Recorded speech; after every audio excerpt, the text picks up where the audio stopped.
Bryan here from Liquid Concepts. So today we're going to talk a little bit about wrinkling film. So some of you guys have mentioned in the comments and emails and questions, and so we figured we'd go ahead and cover the topic. It's going to be short and sweet, but I think you guys are really going to enjoy the video and hopefully learn a little bit about the film. So got a couple of different films here. We've got of course our trusted CF282, which you see a lot in my videos that I do.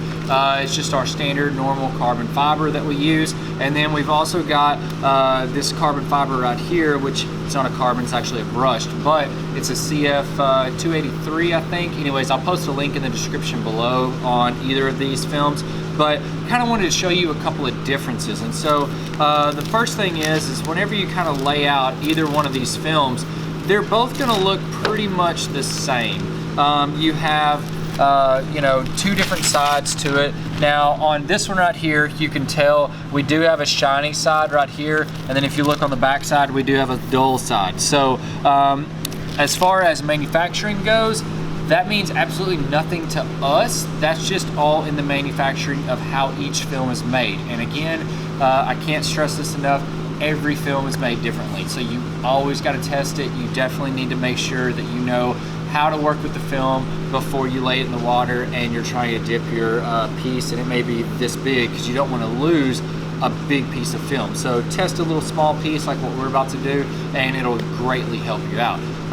But going from this pattern right here in our carbon fiber to this one right here, you can see that we have, of course, our brushed aluminum or brushed pattern right here. Now this is a dull side here, but whenever you flip it over, it's actually still, it might have a little bit more sheen to it, but it's pretty much about the same sheen. So a little bit different on manufacturing, but still easy to work with, still a good film. And so the biggest thing is that we're gonna see what happens whenever we put both of these onto the water and show you guys what to do if you have a film that wrinkles, all right? And so what we'll do is we'll start out with the film that's going to wrinkle, and that's going to be this brushed aluminum film right here. And so what we'll do here is first is we'll take some tape, and because I know a lot of customers will tape their film, and there's nothing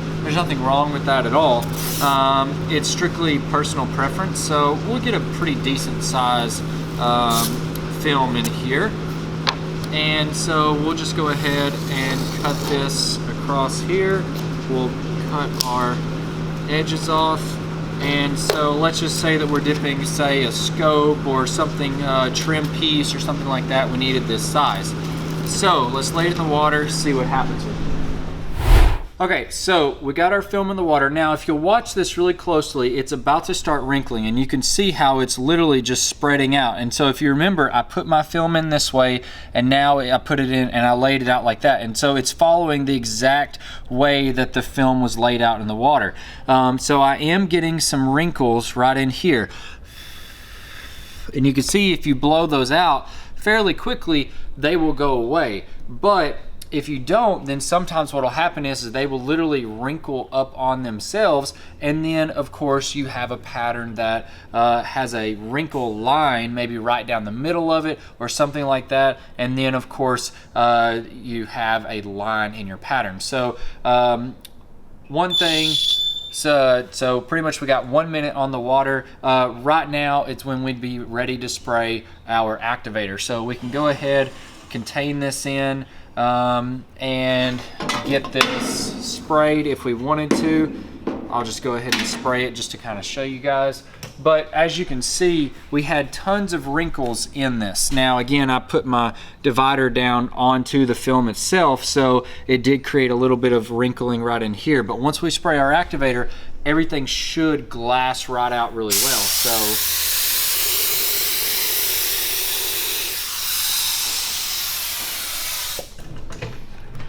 spray our activator, and so now we have a really nice smooth glassed out surface. So even though sometimes the film will wrinkle, it's not always going to hurt, and it's not saying that it's a bad film or anything like that. It's just that the way that that film is made with a certain type of PVA and things like that, that film does want to wrinkle a little bit more. So let's look at another scenario on how we can help prevent the wrinkling if it wrinkles and then it starts to create those crease lines in your film. So let's grab another piece of film, lay it on the water. I'll show you guys what to do. Okay, so we've got another piece of film, exact same size. I'm laying it down in the water. Now you'll notice how on this one I have no tape on it. And so what I'm gonna do is because we already know that this film does want to wrinkle up, you'll notice that I'm leaving a pretty decent amount of area around the film already. And so what you're going to notice is once this thing starts wrinkling, it will actually stretch and expand out. And so what you're also going to notice is that as it's doing that, I have no wrinkles in my film. And so what's happening is whenever the film starts hydrating, after about 30 seconds, 15 seconds, every film is different, it will want to expand and then slowly pull itself back in. So the one thing that you can do to help prevent the wrinkles is just don't put any tape on it. And so now you can see we have a perfectly smooth surface for us to actually spray our activator on. So now I can actually take and pull this back down, tighten up everything, all of my dividers, and then spray my activator, and then I'm good to go. So that's one way that you can help prevent any of the wrinkles that you're going to have in your film. So let me show you another way to do that as well. So stay tuned.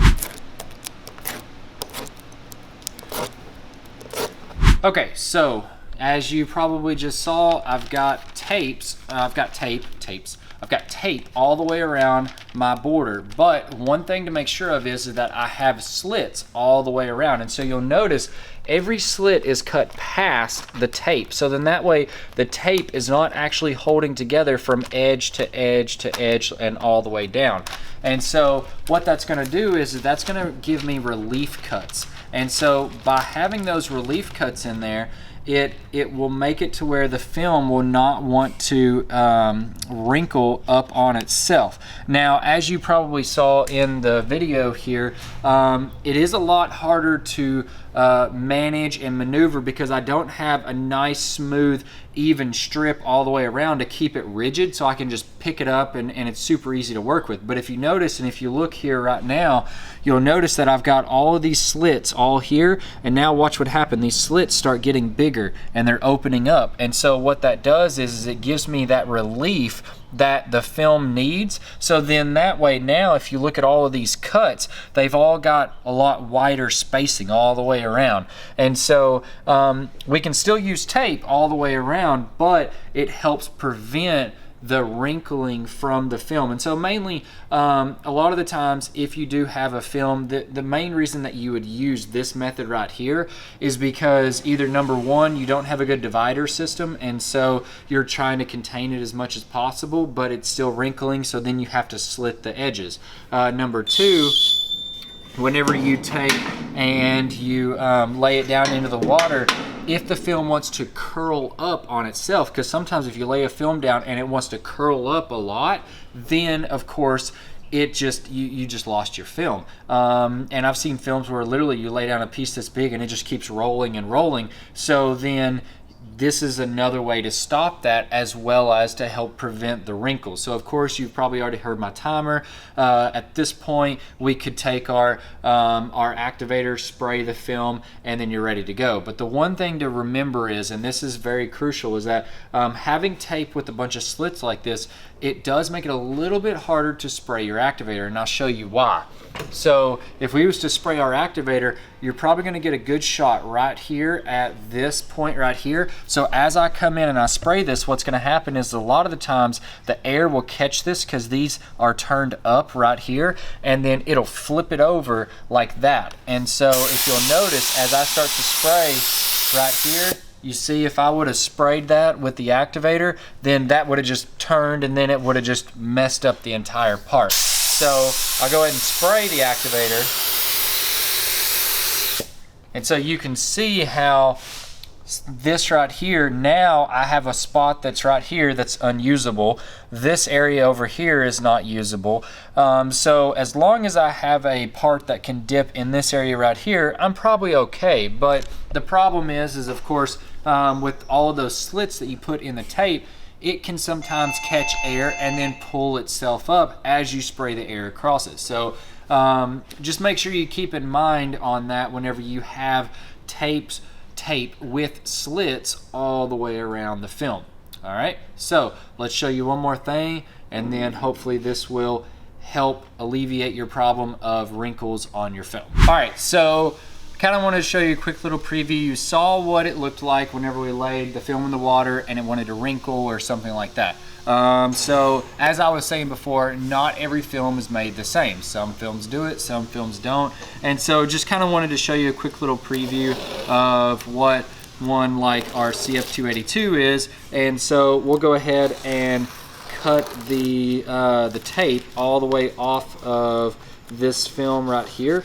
And so as you can tell, without the tape on it, it does want to curl up a lot more. And so that's one of the reasons why having the tape is really good, because then it doesn't allow it to curl up.